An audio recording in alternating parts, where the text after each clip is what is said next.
کا جب آخری وقت آیا اور آپ کی وہ دعا اللہ کی بارگاہ میں قبول ہوئی کہ اللہ مجھے تو شہادت کی موت عطا فرما۔ ایک دشمن نے آپ پر وار کیا، گہرے زخم لگے، تقریباً 3 دن تک آپ بستر علالت پر تشریف فرما رہے۔ اسی دوران آپ جانتے تھے کہ میرے جانے کے بعد خلافت اور نیابت میں ایک اہم موڑ آ سکتا ہے، اس لیے اس چیز کو حضرت عمر نے پہلے ہی بھانپا اور اپنی عالمانہ اور دانشانہ لیاقت سے صحابہ کرام کی ایک بہت ہی معتبر اور مستند کمیٹی تشکیل فرمائی، جس میں بڑے بڑے اجلا صحابہ کرام تھے۔ حضرت عبد الرحمن بن عوف، حضرت طلحہ، حضرت زبیر، حضرت سعد، خود حضرت عثمان غنی اور حضرت مولا علی۔ یہ کمیٹی حضرت عمر نے تشکیل فرمائی اور آپ نے فرمایا کہ یہ کمیٹی میرے بعد جس کو خلیفہ بنائے اس کو تمام مسلمان قبول کر لیں۔ ایسا ہی ہوا۔ حضرت عمر رضی اللہ تعالیٰ عنہ کی شہادت ہوئی، آپ دنیا سے تشریف لے گئے۔ معاملہ خلافت کا آیا، وقتی طور پہ لوگوں میں شورش ہوئی، انتشار جیسا ماحول بنا، لیکن وہ کمیٹی لوگوں کے سامنے آئی اور اس کمیٹی نے اپنی رائے سے جو بڑے بڑے صحابہ کرام تھے ہر اعتبار سے، ان سب نے یہ متفقہ فیصلہ کیا کہ ہم اپنا خلیفہ عمر کے بعد حضرت عثمان غنی رضی اللہ تعالیٰ عنہ کو تسلیم کرتے ہیں، اور اعلان کر دیا گیا کہ حضرت عمر کے بعد خلیفۃ المسلمین، امیر المومنین اگر کسی کو بنایا جا رہا ہے تو وہ حضرت عثمان غنی رضی اللہ تعالیٰ عنہ کو بنایا جا رہا ہے۔ کہ باغ ڈور سنبھالنے کی اہلیت حضرت صدیق اکبر میں تھی، جس طریقے سے حضرت صدیق کے جانے کے بعد اسلام کو سنبھالنے کی اہلیت حضرت عمر میں تھی، ایسے ہی ان کے جانے کے بعد حضرت عمر کے جانے کے بعد اسلام اور دین کو سنبھالنے کی اہلیت حضرت عثمان غنی رضی اللہ تعالیٰ عنہ کے اندر بدرجہ اتم موجود تھی، اور اسی لیے بلا چون و چرا سارے صحابہ نے آپ کو خلیفہ مانا، سارے اہل بیت نے آپ کو اپنا خلیفہ مانا، خود حضرت علی مشکل کشا رضی اللہ تعالیٰ عنہ نے اپنا خلیفہ مانا، بلکہ حضرت علی تو خود اس کمیٹی میں شامل ہی تھے جس کمیٹی کی رائے سے اور مشورے سے حضرت عثمان غنی رضی اللہ تعالیٰ عنہ کو خلافت سونپی گئی۔ حضرت عثمان غنی رضی اللہ تعالیٰ عنہ اسلام کی اس عظیم شخصیت کا نام ہے جس کے قصیدے، جس کی تعریفیں قرآن و حدیث میں موجود ہیں۔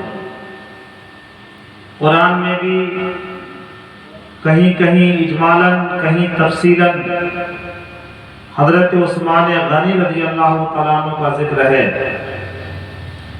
اور حدیثوں میں تو بے شمار حدیثیں ایسی ہیں جو حضرت عثمان غنی رضی اللہ تعالیٰ عنہ کی فضیلت، ان کی شان اور ان کی قدر و منزلت پر جو دلالت کرتی ہے۔ میں آپ کو بتاؤں کہ ہم نے اسلام کی جس بات کو بھی مانا ہے تو ہمارے پاس اس کی دلیلیں ہیں، ہمارے پاس اس کے ثبوت ہیں، قرآن کی روشنی میں، حدیث کی روشنی میں، اسلاف کرام کے اقوال، ان کے اعمال و افعال کی روشنی میں ہمارا کوئی کام قرآن و حدیث کے خلاف نہیں بلکہ قرآن و حدیث کے موافق ہے۔ حضرت عثمان غنی کی شان کیا ہے؟ سبحان اللہ، اللہ کے رسول سرور کائنات صلی اللہ تعالیٰ علیہ وسلم، کسی کا کوئی داماد بنا، کسی کا کوئی داماد بنا، لیکن ایسا انسان کوئی نہیں رہا کہ جس کے نکاح میں ایک نبی کی دو بیٹیاں رہی ہوں۔ اگر یہ شان، یہ خصوصیت کسی کو حاصل ہے کہ ایک نکاح میں ایک نبی کی دو بیٹیاں ایک کے بعد دیگر تشریف لائیں، تو وہ حضرت عثمان غنی رضی اللہ تعالیٰ عنہ کی شان۔ بلکہ ایک روایت میں تو یہاں تک ہے، حضور نبی کریم ارشاد فرماتے ہیں کہ اگر میری 40 بیٹیاں ہوتی تو بھی ایک ایک کر کے میں عثمان کے نکاح میں دے دیتا۔ یعنی نبی کریم نے پہچانا تھا حضرت عثمان کو آپ کے حلم کے اعتبار سے، آپ کی سخاوت، آپ کی دانشمندی، آپ کی شجاعت، آپ کی حیا، آپ کی تقوی و پرہیزگاری، ہر اعتبار سے نبی پاک نے خوب پرکھی تھی، اور پرکھنے کے بعد ہی دنیا والوں کو یہ یاد دلایا اور احساس کرایا کہ اے دنیا والوں، عثمان کی عزت، عثمان کی قدر و منزلت میری بارگاہ میں یہ ہے کہ میں نے ایک کے بعد دیگر 2 بیٹیاں کو عثمان کو دے دی ہے، اگر 40 بھی ہوتی تب بھی میں ایک ایک کر کے اپنی بیٹیوں کو عثمان کے نکاح میں دے دیتا۔ کون عثمان؟ یہ وہ عثمان ہے جن کی سخاوت رہتی دنیا بھلا نہیں سکتی ہے، جن کی تقوی، جن کی پرہیزگاری، جن کی حیا کو انسانیت بھلا نہیں پائے گی۔ وہ مقام اللہ تعالیٰ نے آپ کو عطا فرمایا ہے، جس نہج سے دیکھیں، جس صفت سے دیکھیں، جس طریقے سے دیکھیں، حضرت عثمان غنی اپنے دور میں بے مثال نظر آتے ہیں، جن کی مثال ڈھونڈے سے نہیں ملتی ہے۔ حضرت عثمان غنی رضی اللہ تعالیٰ عنہ حضور کے تیسرے خلیفہ ہیں، اور آپ کی یہ بھی شان ہے کہ آپ حضور کے داماد بھی ہیں۔ کتنے موقع ایسے آئے ہیں کہ جہاں پر حضرت عثمان غنی رضی اللہ تعالیٰ عنہ نے اسلام کی خاطر، قرآن کی خاطر، دین کی خاطر اپنا سب کچھ تن من دھن قربان کیا ہے، اور تقریباً 12 سال سب سے زیادہ خلافت جو چلی ہے وہ حضرت عثمان غنی کے دور میں چلی۔ تقریباً 12 سال تک حضرت عثمان غنی رضی اللہ تعالیٰ عنہ نے خلافت کے امور کو انجام دیا ہے، اور وہ کامیابی دلائی، وہ مشن جو حضرت عمر حضرت عثمان غنی کے سپرد کر کے گئے، اس مشن کو حضرت عثمان نے آگے بڑھایا، بے شمار فتوحات بھی ہوئیں، لوگ اسلام سے وابستہ ہوئے، اور اسلام کے علم کو اور مضبوطی حاصل ہوئی حضرت عثمان غنی رضی اللہ تعالیٰ عنہ کے دور میں۔ اس کی وجہ یہ تھی کہ آپ خود ہر لحاظ سے ممتاز تھے، امانت دار، سخاوت کے دھنی، شجاعت کے علم بردار، تقوی، پرہیزگاری اور حیا، آپ کا یہ جو وصف ہے حیا کا، آپ اتنے حیادار تھے جس کے تذکرے حدیثوں میں جگہ جگہ ہیں۔ ایک حدیث میں آپ کو سناؤں، آپ کا ایمان تازہ ہوگا کہ حضرت عثمان غنی، ایک آدمی رہو اس میں زیادہ اس کی طرف دھیان مت دو، ادھر دھیان دو، ہے نہیں؟ ہاں، کلمہ شریف پڑھو، لا الہ الا اللہ محمد رسول اللہ صلی اللہ تعالی علیہ وآلہ وسلم۔ حضرت عثمان غنی کا جو یہ وصف ہے حیا، آپ کتنے حیادار تھے۔ ایک موقع سے حضرت عائشہ فرماتی ہیں کہ میں حضور کی بارگاہ میں تشریف فرما تھی، اتنے میں کوئی دروازے پہ آیا اور دروازہ کھٹکھٹایا، آواز دی کون؟ دروازے سے آواز آئی کہ میں ابو بکر ہوں۔ اللہ کے رسول نے ارشاد فرمایا دروازہ کھولو۔ حضرت ابو بکر تشریف لائے، حضور آرام کر رہے ہیں، جیسے آرام کر رہے تھے آپ اسی حالت پہ رہے۔ تھوڑی دیر کے بعد پھر کوئی دروازے پر آیا، دستک دی، دروازہ کھٹکھٹایا، آواز آئی کون؟ اندر آنا چاہتے ہیں؟ عرض کی میں عمر ہوں۔ حضور نے فرمایا دروازہ کھولا جائے اور عمر کو اندر آنے دیا جائے۔ حضور جس حالت پہ تشریف فرما تھے اسی حالت پہ رہے۔ تھوڑی دیر کے بعد پھر دروازہ کھٹکھٹایا گیا، آواز دی کون؟ آواز آئی عثمان، میں آپ کی بارگاہ میں آپ سے ملاقات کے لیے آیا ہوں۔ فرمایا دروازہ کھولا جائے۔ حضرت عثمان اندر تشریف لائے، لیکن حضور نے اپنی حالت کو بدل دیا، بلکہ یہ بھی لکھا ہے روایت میں کہ آپ نے اپنے کپڑے کو بھی سنبھالا۔ جب تینوں ملاقات کر کے چلے گئے، حضرت ابو بکر بھی چلے گئے، عمر بھی چلے گئے، عثمان بھی چلے گئے، تو حضرت عائشہ نے پوچھا یا رسول اللہ، میں یہ پوچھنا چاہتی ہوں کہ جب ابو بکر تشریف لائے تو آپ لیٹے رہے، عمر تشریف لائے تو آپ لیٹے رہے، آپ نے اپنی حالت کو تبدیل نہیں کیا، لیکن جیسے ہی عثمان تشریف لائے آپ نے اپنی حالت کو بدل دیا اور اپنے کپڑے کو صحیح کیا۔ یہ سمجھ میں نہیں آیا اس میں کیا حکمت ہے، کیا راز ہے؟ اللہ کے رسول ارشاد فرماتے ہیں اے عائشہ، ابو بکر آئے تھے تو میں لیٹا تھا، عمر آئے تو میں لیٹا رہا، لیکن جیسے ہی عثمان آئے میں نے اپنی حالت کو بدلا، اپنے کپڑے صحیح کیے، اس لیے کہ میرا عثمان وہ ہے کہ جس سے اللہ کے فرشتے بھی حیا کرتے ہیں، تو جس سے اللہ کے فرشتے حیا کرتے ہوں، میں نے یہ چاہا کہ میں بھی اس سے حیا کروں۔ یہ حضرت عثمان کی حیا کا مقام ہے کہ جو اللہ کے رسول سمجھ رہے ہیں کہ عثمان کی حیا کا یہ عالم ہے۔ آپ اتنے حیادار تھے کہ اللہ کے فرشتے بھی عثمان سے حیا کیا کرتے تھے۔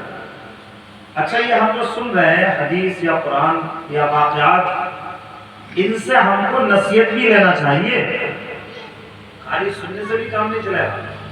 دیکھو ثواب تو مل رہا ہے سننے کا، لیکن اس کو ہم اپنے اندر اتارنے کی کوشش کریں، اپنے عمل میں لانے کی کوشش کریں، اپنے گھر میں اس کو عمل کرانے کی کوشش کریں، تب اس میں ثواب بھی ملے گا اور ہماری زندگی میں نکھار بھی آئے گا، اور ہم اس وقت کہلائے جائیں گے کہ واقعی ہم بزرگوں سے سچی محبت کرنے والے ہیں۔ اب جیسے مان لیجئے بیچ میں بات میں روک کے تھوڑا سا ادھر آپ اس کو سمجھاؤں کہ بھئی جہاں حیا کا معاملہ ہے تو ہمارے گھروں کے حالات کیا ہیں، ہمارے اپنے معاشرے کے حالات کیا ہیں، ہم کتنے حیادار ہیں، پھر ہماری گھر کی ماں بہنیں بیٹیاں کتنی حیادار ہیں۔ ہمیں اپنے بزرگوں سے اپنے اسلاف سے، صحابہ و اہل بیت سے سیکھنا چاہیے کہ انہوں نے کس طریقے سے زندگی گزاری۔ تو ہم انشاءاللہ ان باتوں کو اپنے اندر اتارنے کی بھی کوشش کریں۔ حضرت عثمان غنی رضی اللہ تعالی عنہ آپ جانتے ہیں، میں نے جو آیت کریمہ بھی شروع میں تلاوت کی تھی، اللہ ارشاد فرماتا ہے لقد رضی اللہ عن المؤمنین، اللہ تعالیٰ ان مومنین سے راضی ہو گیا ہے، اذ یبایعونک تحت الشجرہ، اے محبوب جبکہ وہ آپ کے ہاتھ پر ایک درخت کے نیچے بیعت کر رہے تھے۔ یہ قرآن میں اشارہ ہوا ہے صلح حدیبیہ کی طرف۔ آپ نے واقعہ سنا ہوگا، واقعہ نہیں سناؤں گا، میں چند باتیں جو یہاں سنانا چاہتا ہوں۔ حضرت عثمان غنی کی کیا شان ہے، کیا فضیلت ہے اللہ کی بارگاہ میں، وہ تھوڑا سا سنیں آپ۔ حدیبیہ کے موقع پر جب حضور پہنچے عمرہ کرنے کی غرض سے، تو کفار و مشرکین نے آپ کو روک دیا کہ اس سال عمرہ آپ کو نہیں کرنے دیا جائے گا، آپ واپس چلے جاؤ۔ اسی موقع پر حضرت عثمان غنی رضی اللہ تعالیٰ عنہ کو اللہ کے رسول نے مکے کے حالات کا جائزہ لینے کے لیے بھیجا تھا۔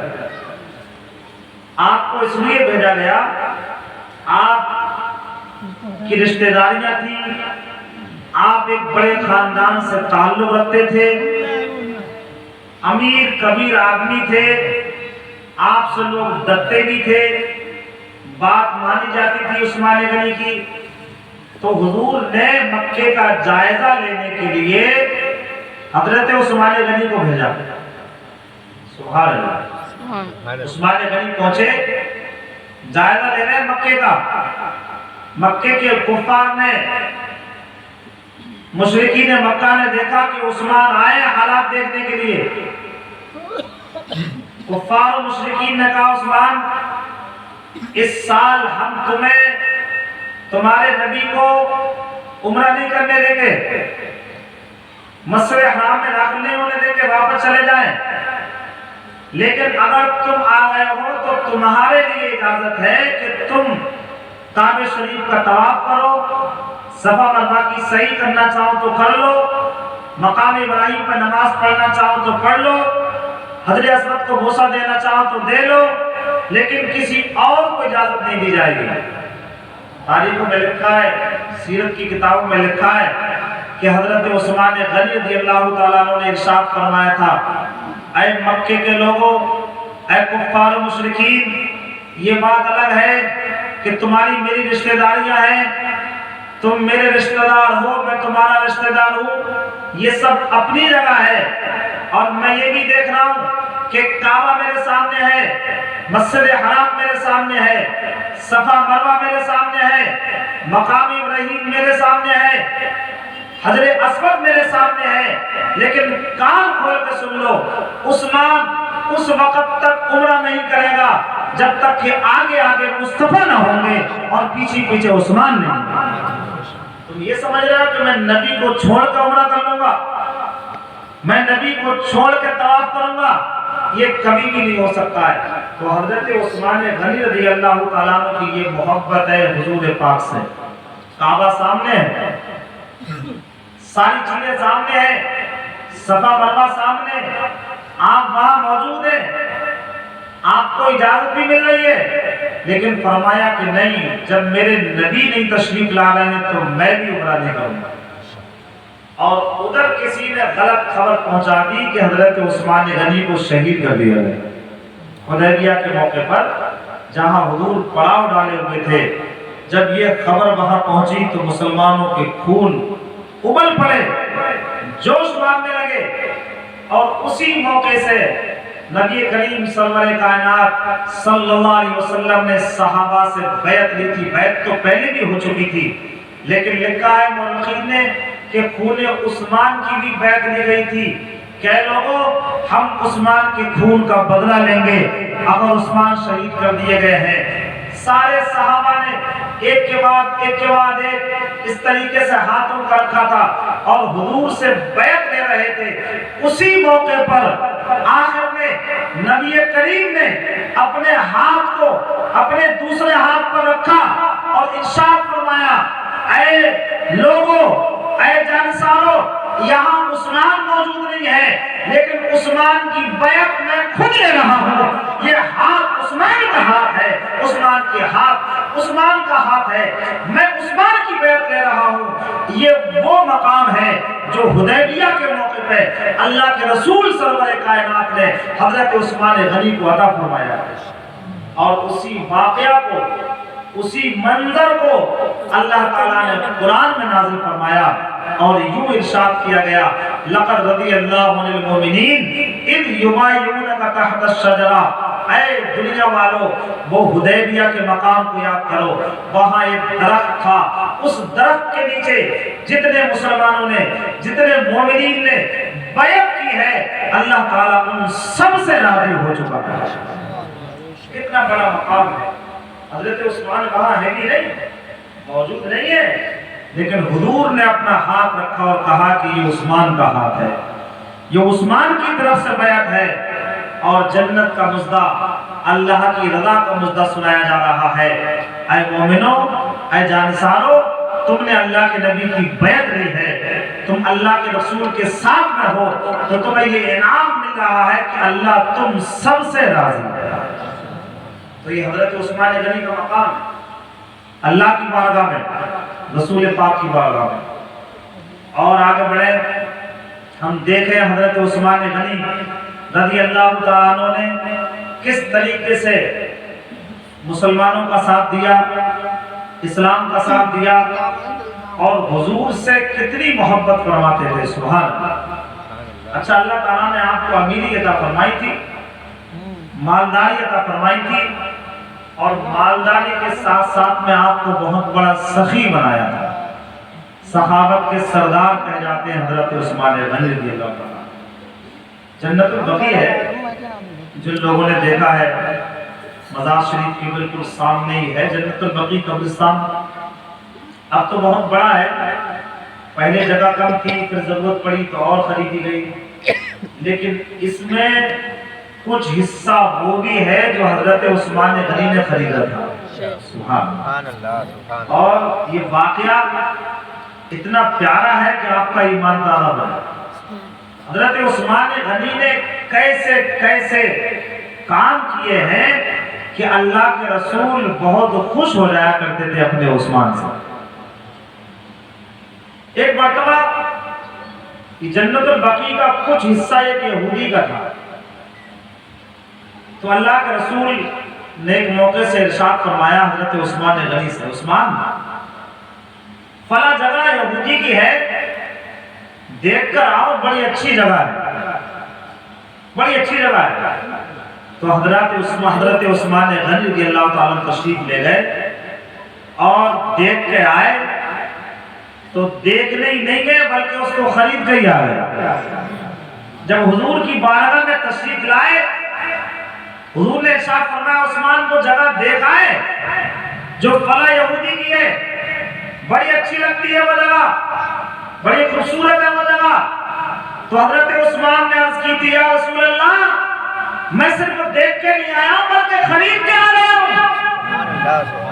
حضور فرماتے عثمان میں نے تو خالی دیکھنے بھیجا تھا۔ عرض کرتے یا رسول اللہ، لیکن میں یہ سمجھ رہا تھا کہ جو چیز میرے مصطفیٰ کو پسند ہے وہ عثمان کو پسند ہے۔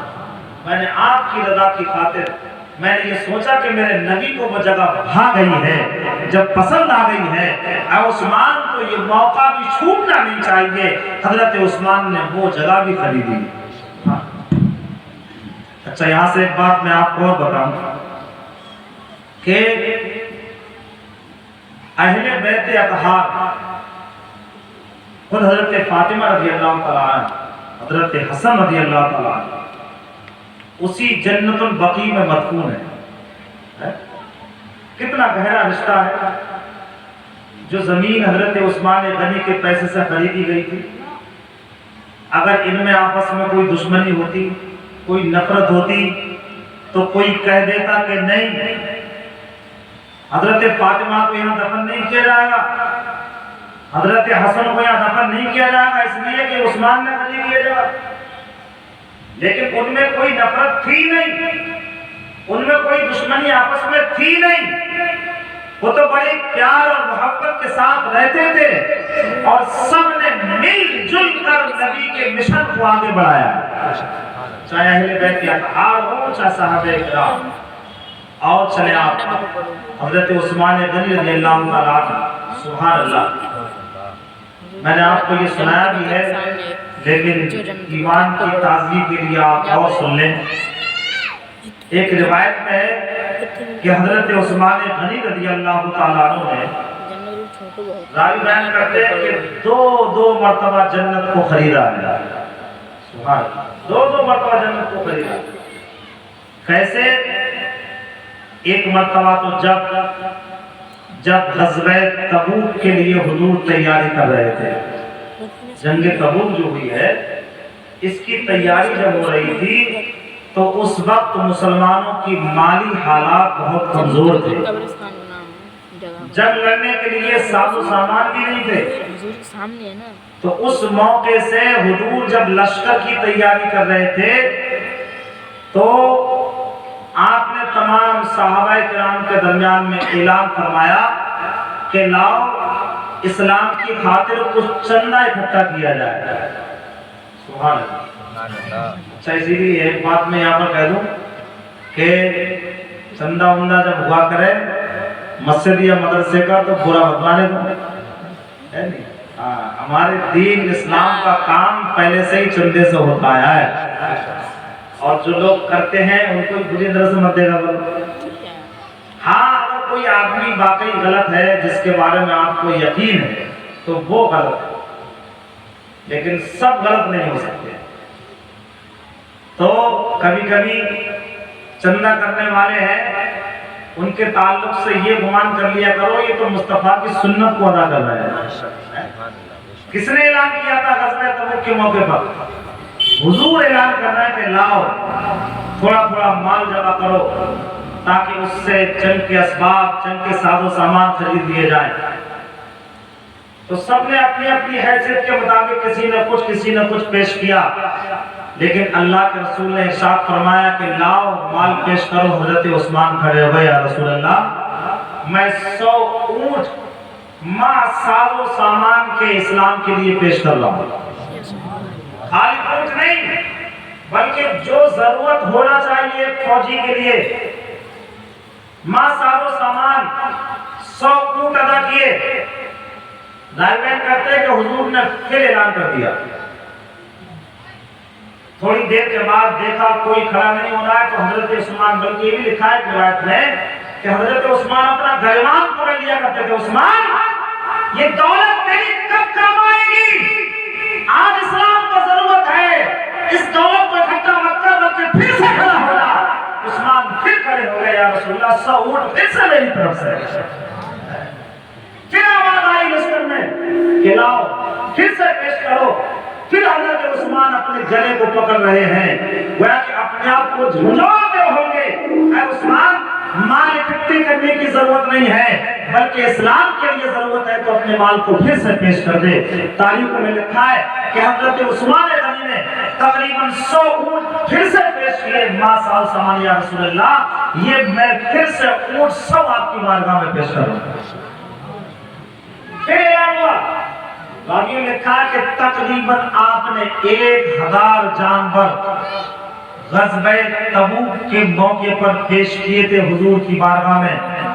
تو حضور اتنا خوش ہو گئے تھے عثمان غنی سے اور ارشاد فرمایا تھا، لوگوں میرے عثمان نے آج وہ کر دکھایا ہے کہ فرض کے علاوہ اگر عثمان کوئی نیک کام نہ بھی کرے تب بھی کوئی حرج نہیں ہے۔ اور ایک روایت میں تو یہ بتایا ہے کہ حضرت عثمان غنی نے جانوروں کے ساتھ میں، اونٹوں کے ساتھ میں، اس کے علاوہ بھی ہزاروں کی تعداد میں دینار بھی پیش کیے تھے جن کو حضرت عثمان